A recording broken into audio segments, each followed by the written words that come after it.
আমার কিচেনে সকলকে স্বাগত। বড়দের প্রণাম, ছোটদের বুক ভরা ভালোবাসা। তোমরা সব কেমন আছো? আশা করছি সকলে ভালো আছে। তোমাদের আশীর্বাদে আমিও ভালো আছি।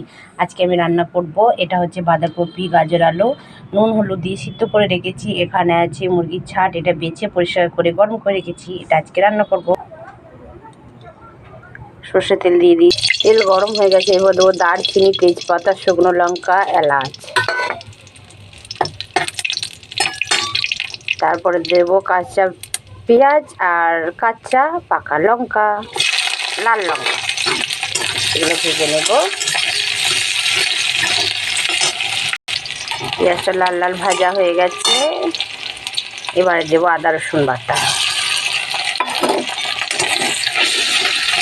আদা রসুনটা একটু তেলের মধ্যে দিলাম, ভেজে নেব, তাহলে গ্যাসটা ছাড়বে না।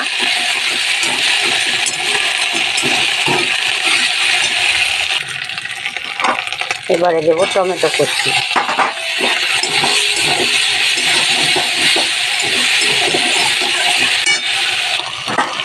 এবারে দেবো পরিমাণ মতো লবণ, হলুদ, অল্প হলুদ দিলাম কারণটা বাঁধাকপির মধ্যে হলুদ দেওয়া আছে। ভালো করে কষিয়ে নেব।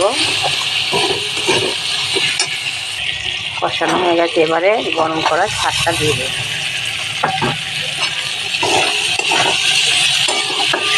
ছাটটা একটু কষিয়ে নেব।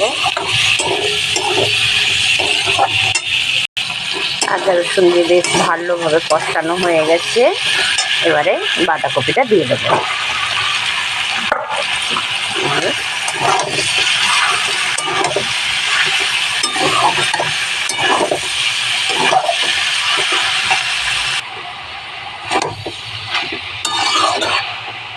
এবারে একটু ঢেকে দেব।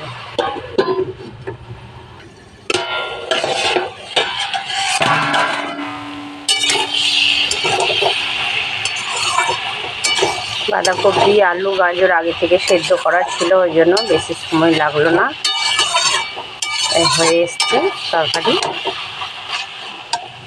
এবার আমি দিয়ে দেবো, এখানে কি জানো তো, এটা হচ্ছে ধনে, জিরে, গোলমরিচ আর লবঙ্গ। এটা আমি শুকনো কড়াই ভেজে গুঁড়ো করে রেখেছিলাম। এই ভাজা মশলাটা এবারে দিয়ে দেবো, অল্পই দেবো, বেশি দেবো না। চিকেন মশলা নেড়ে নেব।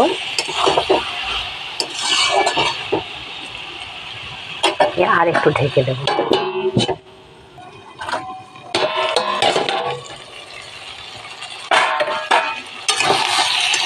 রান্না কমপ্লিট, এবারে নামিয়ে নেব।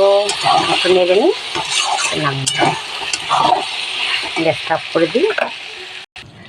মুরগির ছাড় দিয়ে বাঁধাকপি, গাজর, আলু রান্না করলাম। কেমন হচ্ছে বন্ধুরা কমেন্টে জানাবে। আর বেশি কথা বলছি না, এবারে রেখে দিচ্ছি। কারণটা হচ্ছে কেন রেখে দিচ্ছি,